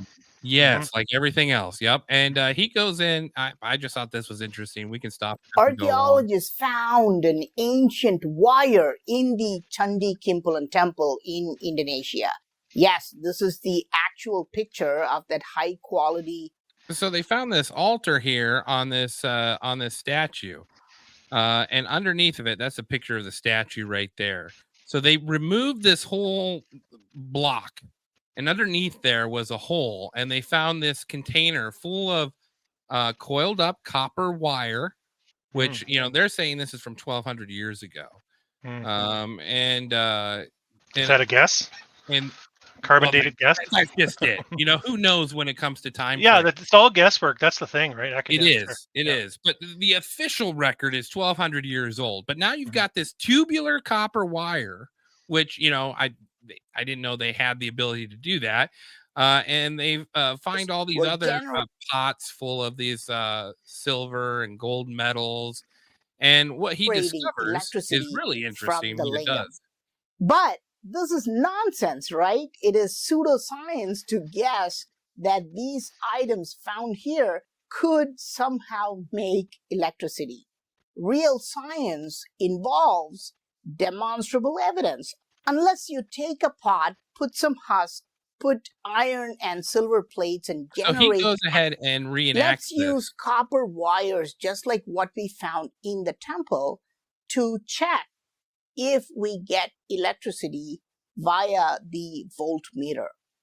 But I'm shocked because there is no electricity. Putting water on the lingam. This is a well-known ritual to Hindus, so let's do that. Let me pour water on top of the lingam to unleash the power. And look, just like magic, we see electricity rising in the pot. Just, and I just thought this was it's well before its time. Like that is genius. According to what they tell us, right? Yeah, we get the who's the Edison? We get the Edison version, right? Westinghouse and Edison version. Yes. It's bullshit. Yeah. Well, and that's the problem with Tesla is he figures out like, hey man, I mean that's the whole premise. He goes to JP Morgan. He's like, hey, I discovered how everyone can get free electricity. Imagine what we can do. And immediately shut down. Yeah, of course. It's over. Yeah. But I mean, it is interesting how, like, throughout the whole country, all these buildings we went over it earlier, they all look very similar. And that right there has to tell you, like, there was something widespread and together and had, one mindset, one belief to just build all. They're all gorgeous. They all look very similar. Like, it would make you kind of pause if it was in one part of the world or not. But Mhm. for it to It's go everywhere. all over is, and then they just want to be like, oh no, we built that with our donkeys and our 12 people, and they could blah blah blah. But it just it's I just it kind of frustrates me because why kill it? Why crush it? What's the harm in it? But I mean, We got another they gotta. caller here, May. Dr. Ben is waiting in the green room here at him. Dr. Ben, how's it going? Pretty good, pretty good. Are you Thanks. are you an actual doctor? Where are you? I am legally prohibited from discussing my. I'm in Ohio. I was watching. I only know your name's Chris from Old World Exploration. Yeah.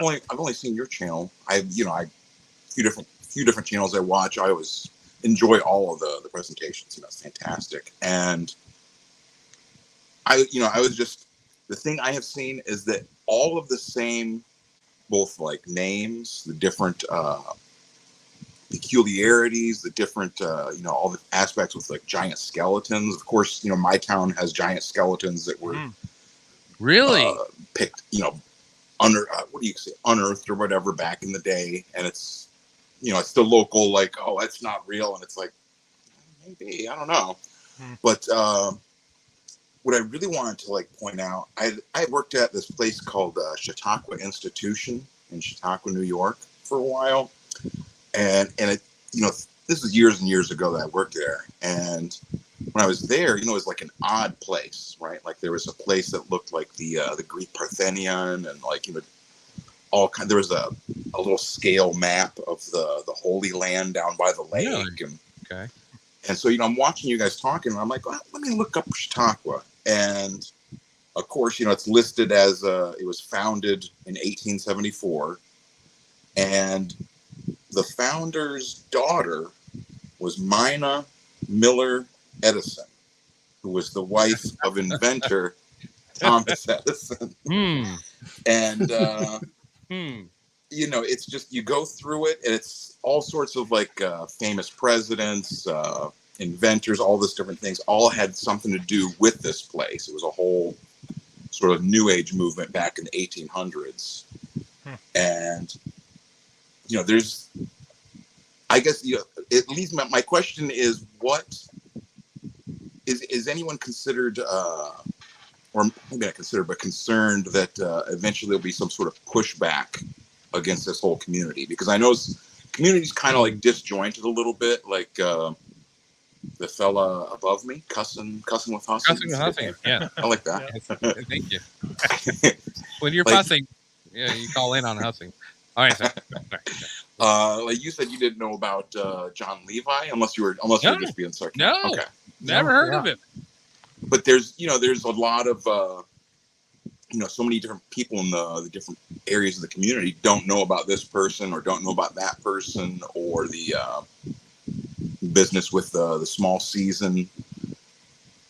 My concern is once things get a little bit more cohesive, if you will, that there'll be some sort of pushback to label the, what do you want to call it, the old history or forgotten history or Tartarian movement. And you see anytime there's a different alternative styled community or anything, they'll get labeled as something derogatory. You know what I mean? That's, we're already there in many regards. It's not right. It's not big enough. It's not big enough like Flat Earth, to marginalize in that way. But I'm sure it'll come, and I'm sure there have been people involved. There's the one guy, AWA or something like that. He might have done the big 5-hour documentary you were watching there that you tapped out of. But then he did a complete flip-flop on most of his theories. And really? Yeah, everything I was telling you guys is crap, and here's the actual history is what they tell us. Well, I remember the old days of YouTube when conspiracy YouTube was, at its height, and you typed in whatever you wanted to type in, and you could find the videos you were looking for. And I always feel like I'm on the right trail of something when I go to research some subject. and I just get nonstop fluff pieces on YouTube and Google. And at that point, I know, okay, this requires a little bit more digging. There's something folded behind what's going on. And then, after, and sometimes you have to dig.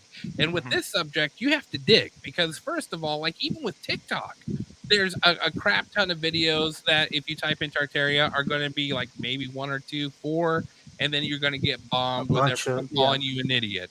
And, and I think whenever you see an algorithm forced one way, YouTube changed it to where you type in things and it's just blank until you hit search.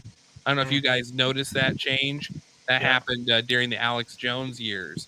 And they kept it with other type of conspiracy theories that were going on.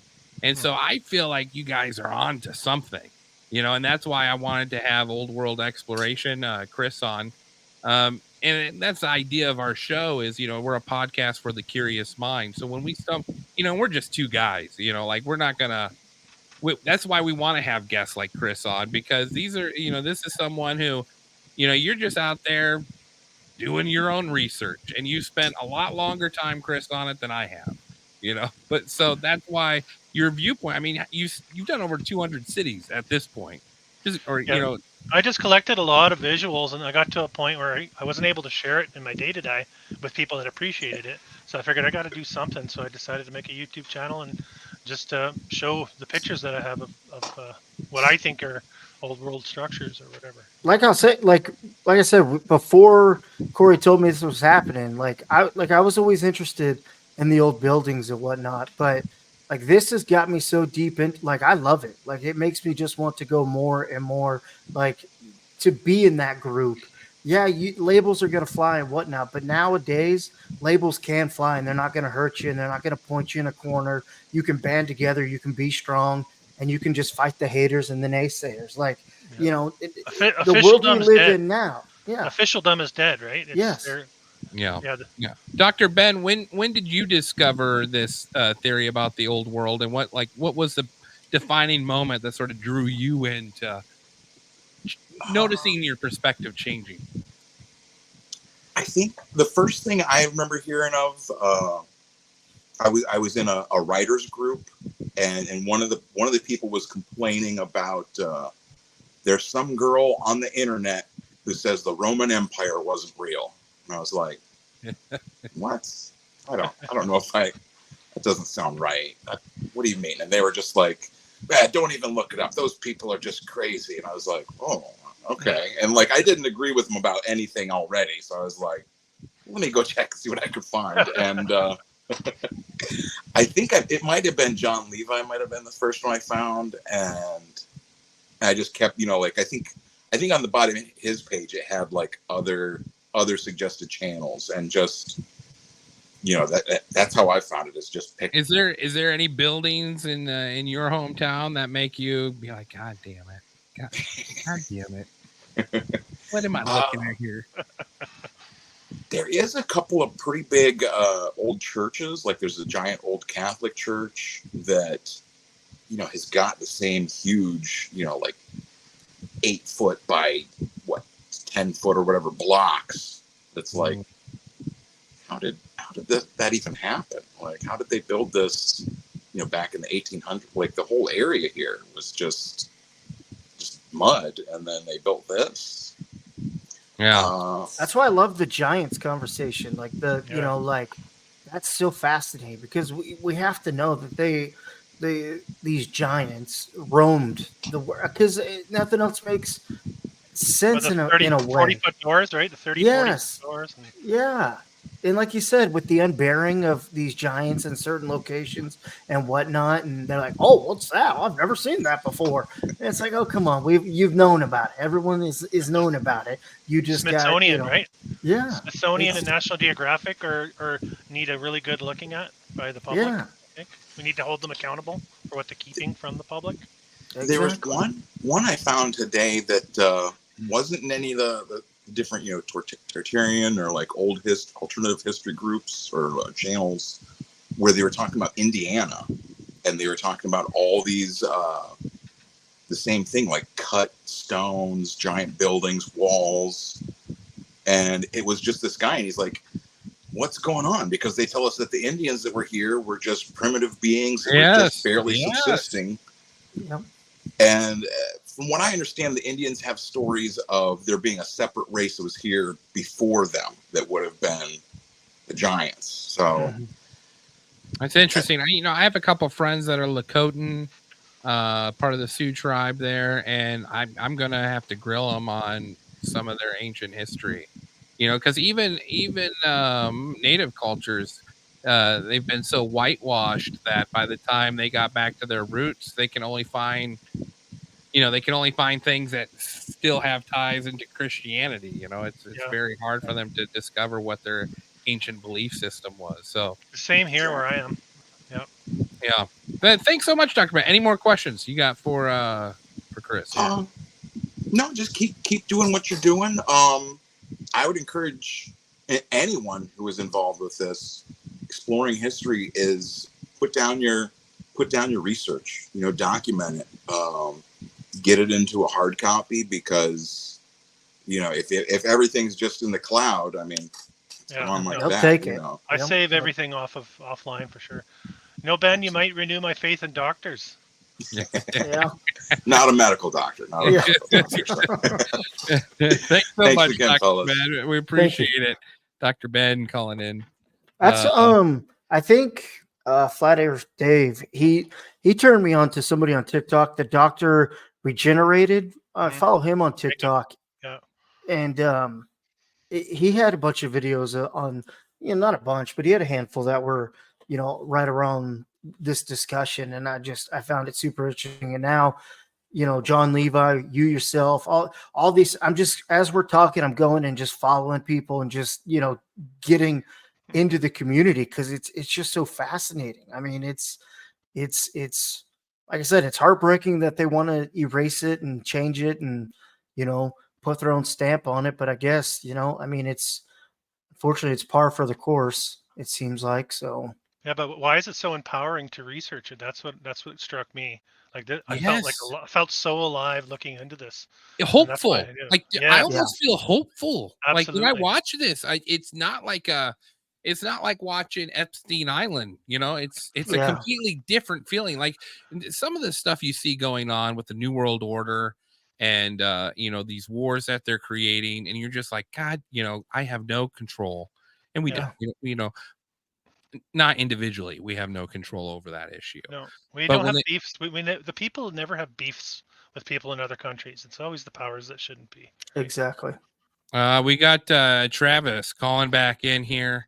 Travis, did you put a shirt on, or are you just? Yes, sir. Oh my yes, God! Sir. Look at. Yes, sir. Wow, look at this guy. Sir. Oh my God! Well, this is where we get banned from YouTube, so follow us on Twitter. No. I ain't gonna cuss, doggone. But tell me what's on your mind. I see you changed your thing to "I don't think slavery happened." Do you think this is a change in old world history as well? That's part of the reset, sir. That's part of the reset. I hear you. That's part of the reset. Thank you for saying that. Thank you for saying that. Look. Can we go into that at all? Can we talk about that? Yeah, absolutely. Look, it's Fantom facts. So I'm curious because I've never heard this either. This is all new to me. Man, bro, you ain't never heard it, but you thought about it before. No, I've always believed slavery has happened. Nah. I've never been presented with. So okay, not in the way that we've been told. So. There you go. What do you mean, Chris? Explain this to me. Well, what's the point of us being so divided? Who does that serve, right? The devil. The devil. Like what is it? Is it the Jim Crow laws came about in the 1890s? I think it was. I could be wrong on that. I thought it was after the World War or after the Civil War, right? So that was after. That was after slavery. That was after slavery. Yeah, this all comes about. The division seems to have been seeded in our recorded history in the last 125 years. And who does it serve? It's because it's being used even right now in our modern day, right? Every day to confuse the people. And look, it's not confusing us for right now, is it? No, it's not. Exactly. Like as someone of that's why I always say that if we come together as one, we are the scariest, strongest force that can be dealt with. but they don't want that. Every time we come so fucking close, division, something stupid fucking happens, and Divide then and boom. conquer, right? Yeah. You know, I've seen this discussion about the closest we've gotten to it in our generation was the Tea Party and Occupy Wall Street were both at their height at the same time in 2010. And after that point, if you look onto media coverage, the charge for racism spikes higher than ever before in news coverage. And you sort of see them testing it. I forget the young man that got shot for hands up, don't shoot, which clearly that wasn't the narrative. You know, but they didn't accomplish what they wanted there. Exactly. And then George Floyd came along and 2020 happened. He was a drug addict. And you guys have intelligence agencies down there in the States, don't you? yes. Does that have anything to do with any of this? It has everything to do Just with a all of it. smidge. Just It has everything to do with CIA, FBI. Look at fellas. I stayed in Atlanta. Doggone, it's a thing called the GBI, just like the FBI. It's literally right here in the hood of Atlanta. You know what I'm saying? Doggone, what does it stand for? I guess Georgia Bureau of Investigation. I guess. Doggone. Interesting. But now look. So like, okay, I'm a diesel technician. I work on the 18-wheelers. Doggone, they ain't no black folk job. I work with a bunch of white boys. Doggone, bro. I've been working this shit for 10 years. These white boys have taught me so much. Doggone, I love and respect these boys. Doggone, they ain't never tried to kill me. You know what I'm saying? Doggone, but when I walk out the house, it be folks who look like me trying to kill me. Yeah. You know what I'm saying? Doggone, but like when you listen to the Democrats or whatever, they try to you know what I'm saying? Doggone, man. Well, and it's not just a Democrat thing; it's a Republican thing too. It's both sides both of these the aisle. parties Unfortunately, love division. You're right. You're right. It's just a matter how you establish it. You know, the Democrats, their bread and butter for the last 50 years has been racism, and they're good at it. They're good at propagating. That's why there's not a one-party system. It's division from the beginning. You have division from as long as you can remember back, and as long as you can open up that crusty old textbook from that 98-year-old teacher. Like, it's division from the get-go as soon as you were small.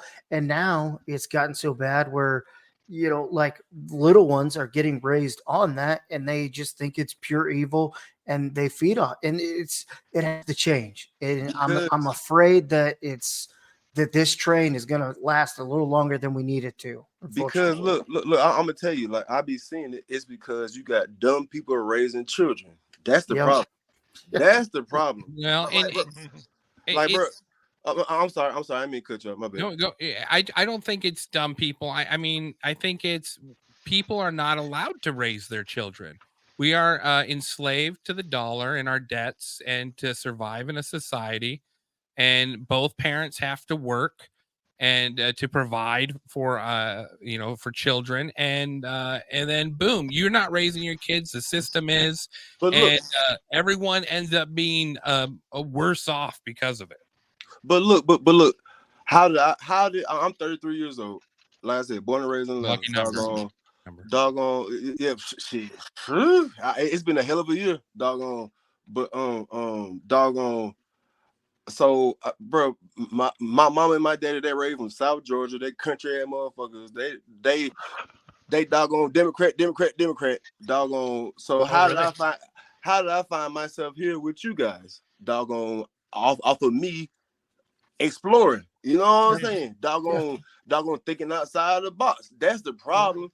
It's like you can't buy into the stereotypes. That's what kills everybody, and that's what kills it all. Is the stereotypes. They want you to feed into the stereotypes, so you hate your neighbor, you hate the different color of skin, you hate the religion, you hate all of it. Like they want you to buy in to the stereotypes, because that'll keep their fighting. They're doing it for. I mean, we're doing it for them. And guys, it's the same here. I'm in Canada, It's the same here. We're trained to think of you guys as a bunch of crazy idiots. Yeah. Crazy Americans. It's the same thing. You don't want to be like the Americans. That's what they're gearing. It never used to be that way. Growing up, everybody wanted to be like the Americans. Now they've turned on you guys internationally. We got a new caller calling in, Travis. All I'm going to let you All go. right, fellas. All right, fellas. It's nice talking to y'all again. Take care, Thanks, Tom. Travis. Yes, Call sir. in anytime. New caller for we got New World Over here. Welcome aboard, New World Over. Oh, hey guys! Awesome to be able to speak with you today. Yeah, man. Thanks for calling in. What's on your mind? Oh man, I was just I was glad that I was able to catch you guys live. You know, honestly, I watched Lucius Aurelian. Like, Oh yeah. Yeah, he's like top notch. Blows my mind every time. So No. I know that you guys make videos sometimes, and I'm constantly turning out your content to whoever subscribes to me, because I feel like it's important on a lot of levels, on a spiritual level, on a lot. Yep. When did you start? Especially with this line of subject of the old world, when did this get introduced to you, and when did you start seeing your surroundings with a different perspective? Well, I definitely started looking into just like history, like U.S. history in general, during the 2020 time, because there was a lot happening, and I felt like, I feel like a lot of people were just like wanting to learn something, because there was, just everything that was being pushed onto us. And then I stumbled upon the World's Fairs, and I was like I was just blown away. I'm like, how could this be here? And then like, we're not being taught about it. And I'm like, I just felt like this euphoric rush. Like, honestly, I was like, this is beautiful, we're not just a bunch of, wagoners, like there was something magnificent here or something, and then I found out about, Tartaria, and I started reaching like reading deeply into Flamenco's work and stuff like that. And then I started questioning a lot, all the, crazy stuff that's been, pushed onto us, and then just like random stuff like the Queen, not like the one that was just, but like Henry John Temple, or, whoever. See, I haven't heard any of the Victoria's Secret. Yeah. I haven't heard any of these stories, like this is all still very fresh, so when you throw these names out, I'm like, what? Hey, the Queen? What? Like, who are you talking about? The Queen? Oh yeah, The Victorian era. Victoria's Secret, man. Yeah, the Victorian era was. It's a victory over the old world. She got a dang-a-lang. Really? Yeah, man. Is that why he committed suicide? Henry John Temple. Yeah, look it up. Well, he committed suicide, didn't he? Who? The creator of the franchise Victoria's Secret. I believe he committed suicide. I mean, it seems like everyone's dropping like flies. Yeah, I was talking about Queen Victoria. Yeah, Queen Victoria, she got a secret. Yeah, Corey, I don't think they were talking about the store in the mall. My mind. Corey, that's a great sync, though. That's a great sync. The guy did end up killing himself that sold Victoria's Secret, because he ended up selling it, and then the guy turned it into like a multi-billion-dollar industry. Of course, that's okay. Yeah. I was trying to. Corporations it links up with Epstein Island too, doesn't it? What? It links up with Epstein Island again, doesn't it? The Victoria's Secret guy? Yeah. I wouldn't be surprised. I mean, it's all connected. I mean, you don't get anywhere in this world without selling yourself to somebody, some way, Yeah. Well, I mean, and that's just it. Is I firmly believe we live in a corporatocracy. Where we're sold off to the highest corporation that wants to publish whatever crap we're selling. And these truths are inconvenient. But now in your hometown, have you seen buildings? I'm from San Diego, man. So we are the only city in the United States that still has a large majority of their World's Fair intact. A lot of it's been, seriously perverted, and like destroyed. you know, and there's like a bunch of stupid like museums in it, you know, that are like just total bogus crap, you know, just to distract us from the magnificence of the buildings, you know what I mean? But yeah, I mean it's like we still have the organ pavilion at that site, you know, which is pretty cool. You can still go there, and I think like every Sunday or something they still play it for you. That's pretty neat. I did a video on San Diego. Yeah. Balboa Park and the stuff that they left on this, and they're trying to pass it off as temporary crap. It's crazy. I know it's all crazy, man. But yeah, I just glad that I was able to catch you guys. I mean, we're all the time. Can I call you NWO? Are we on a friend-to-friend basis at this point? You call me whatever you want, man. Okay, NWO. I love all these people calling in from different towns. You know, with the guy from Georgia was great. The guy that was just on, he was Travis. awesome. Yes, no, and Jake, and we appreciate everyone. We appreciate you calling in. NWO, feel free anytime. Thanks for having me, man. Give us a follow. No, I think it's fascinating. The like you guys were all saying, like it's not a dark or a bad feeling. It's like it's a different one. It's like you said earlier, the New World Order makes you fucking sick to your stomach and you want to puke and all the shit that they want to do and jam down us and set us back forever. It feels like but the old world, like I'm telling you, like I'm super jazzed on this. Like it's just the vibe and the feelings that you get from these, you know, things that are just being hidden from us and whatnot. Like it just gives you a different feeling. It's not oh shit, here we go again. It's, oh man, what a beautiful piece. Like what happened? It was way better than we thought it was. Yes. That's what I think, you know. It's like we're scraping off the Matrix goo, like Neo coming out of the battery, and we're just trying to get that shit off of us. It's like I just want to be able to see clearly. You know? Yes. Well, and I mean that's why I wanted to play at the beginning, right before our intro, that clip about what they're finding in Egyptian tombs from 3,000-4,000 years ago. How are they getting American tobacco and Colombian white stuff shipped over there, and so much so that they could bury it, which kudos to those priests for having the resolve to bury that and not stockpile it. Sample the wares. Yeah.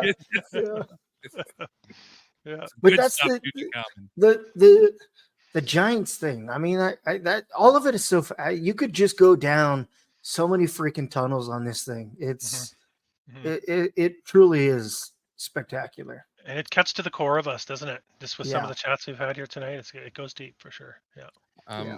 Well, and we're right on that 2-hour mark, so I think we should probably wrap it up. Now you've written a couple books, is that correct? Yeah, I wouldn't say written a book. It's a coffee table book. It's a compilation of demolished buildings in North America.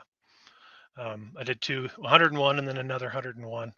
And it's just a way for me to archive these things, put them in the same spot. And I had people over the years ask me how they can donate money to me or whatever. So I decided to make these books. And if people want to contribute, they can buy my books. Is how I've got that done.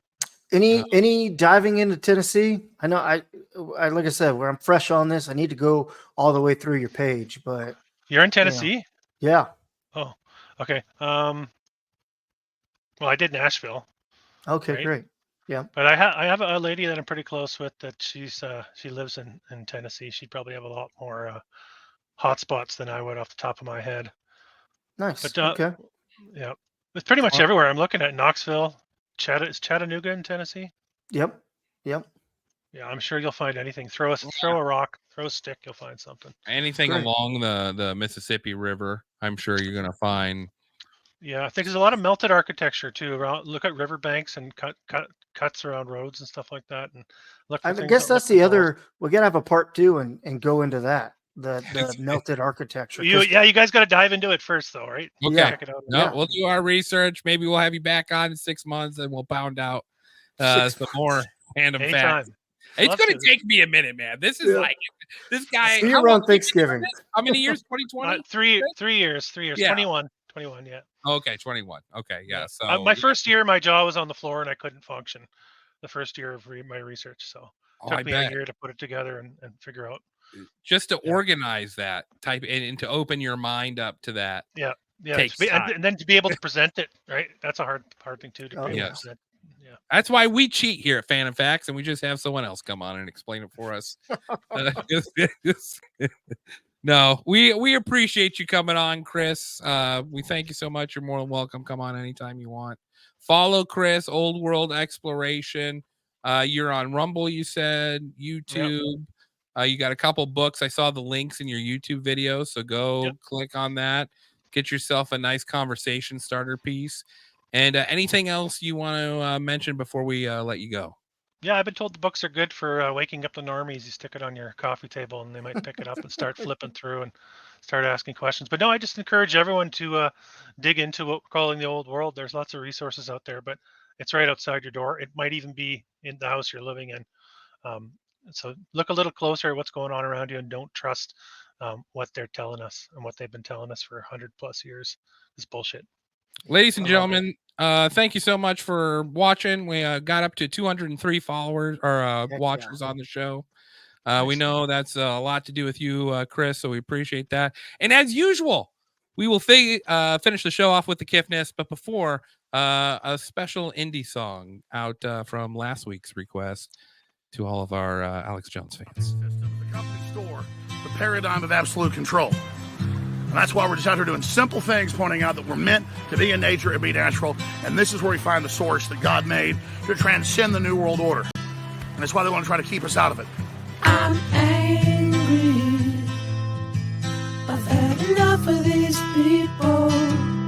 They're a bunch of Christian murderers scum. They're on giant death factories keeping babies alive and selling their body parts. What more do you need to know about these people? I go out and face these scum. They literally crawl out from under rocks. They have green looking skin and they run around screaming, we love Satan, we wanna eat babies. I have them on video. Hillary's in the creepy weird sick stuff, man.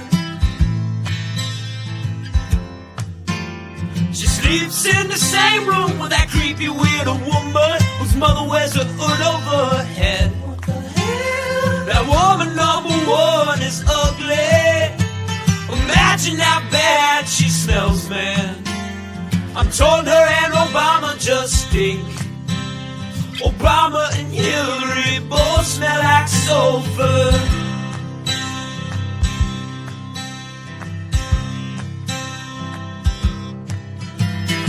Literal vampire pot and the goblins are hobbling round coming after us. My spirit gets close to that evil and I feel it go.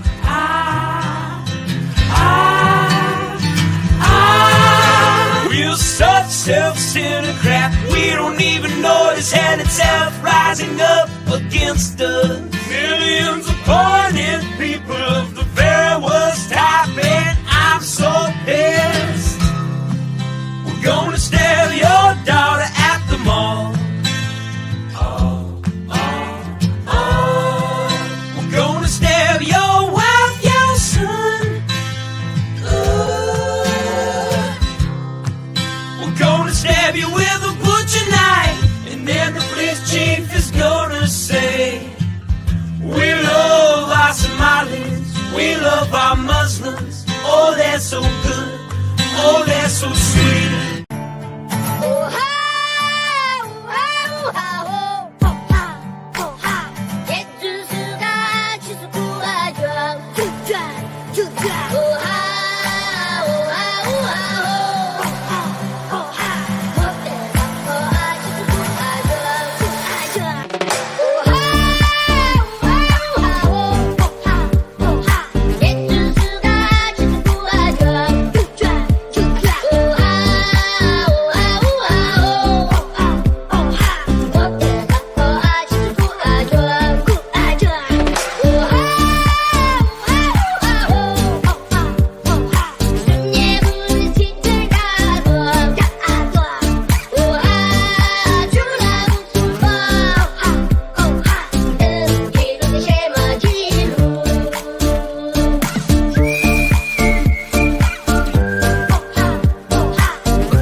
broadcast system.